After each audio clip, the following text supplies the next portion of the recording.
దీని మీద ఇప్పుడు ఆపోజిషన్ కానీ కాంగ్రెస్ కానీ వాళ్ళు అసలు సిమ్లా ఒప్పందం ఉల్లంఘించారు, వాళ్ళు చెప్తే మీరు ఆపడం ఏంటి? ట్రంప్ చెప్తే ట్రంప్ విక్టరీ క్లెయిమ్ చేసుకున్నారు, మీరు ఎట్లా ఆలోచిస్తున్నారు?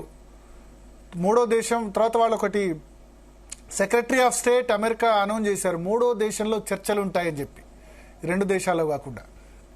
దాన్ని మన వాళ్ళు ఖండించారు. భారత్, మీరు ఒకటి గుర్తించండి,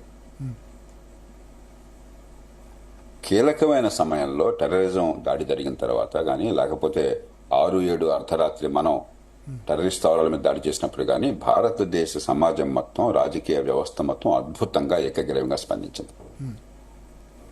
ఆ టెర్రరిజం తర్వాత ఉమర్ అబ్దుల్లా కానీ, మిగతా నాయకులాగా పక్కన పెట్టేద్దాం, లేకపోతే అసదుద్దీన్ ఓవైసీ కానీ, మన తెలుగు ప్రాంతాలకు చెందినటువంటి అసదుద్దీన్ ఓవైసీ కానీ, మామూలు సమయంలో వాళ్ళ భాష, వాళ్ళ భావాలు మనకు తెలుసు. కానీ ఎంత ఆచితూ వ్యవహరించంటే భారతీయ సమాజం, రాజకీయ వ్యవస్థ అద్భుతంగా సమాజంలో ఐక్యతని సాధించి మనం గర్వపడాలి. ఒక ప్రజాస్వామ్యంలో కొన్ని ఒడిదుడుకులు ఉన్నా కూడా, మన గందరగోళాలు ఏమన్నా సహజంగా ప్రజాస్వామ్యంలో పోటీ ఉంటుంది. పోటీ ఉన్నప్పుడు విమర్శలు ఉంటాయి, ప్రతి విమర్శలు ఉంటాయి, వ్యక్తి స్వేచ్ఛ ఉంటుంది, వాక్ స్వాతంత్రం ఉంటుంది. ఉన్నా కూడా దేశ ఐక్యత విషయంలో, దేశ భద్రత విషయంలో భారతీయ సమాజం ఎంత గట్టిగా కలిసి ఉందో మనం రుజువు చేశాం. రెండోది, కేవలం హిందువుల్ని వేరు చేసి హిందువులా కాదా నిర్ధారించుకుని కావాలని హిందువుల్ని చంపడం ఉద్దేశం ఏమిటి? భారతీయ సమాజంలో ఇప్పుడు అతి ఎక్కువ మంది ముస్లింలు ఉన్నారు ప్రపంచంలో. ఇండోనేషియా తర్వాత పాకిస్తాన్కి దాదాపు సమానంగా ముస్లింలు ఉన్న దేశం భారతదేశం. ఏదో రకంగా ముస్లింలు హిందువుల మధ్య కయ్యం తీసుకొచ్చి, అక్కడ కమ్యూనల్ రైట్స్ తీసుకొచ్చి దేశమంతా అల్లకల్లోలం చేస్తే ప్రపంచంలో నగుబాటు అవుతుంది, దేశం అస్థిరం పాలవుతుంది, బలహీనమవుతుంది ఉద్దేశంతో వాళ్ళు ఈ పని చేశారు. కానీ భారతీయ సమాజం అద్భుతంగా స్పందించింది.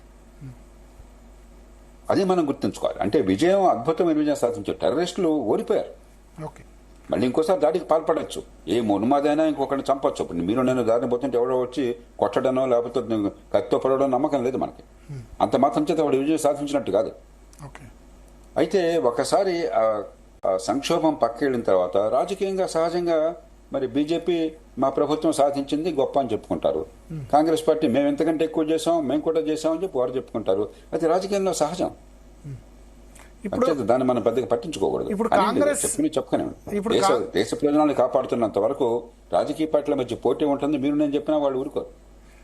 సరే, ఇప్పుడు ప్రధానంగా కాంగ్రెస్ ఇందిరాగాంధీని స్పీచ్ ని 1971 వారిని గుర్తుకు తీసుకొస్తుంది.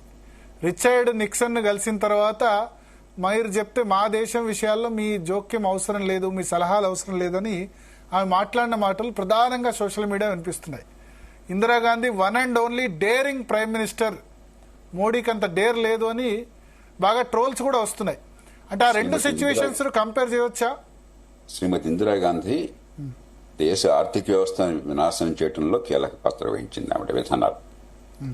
అట్లాగే దేశాన్ని పూర్తిగా ఆ సోవియట్ కూటమిలోకి దింపేసి మన ప్రయోజనాలను విస్మరించింది.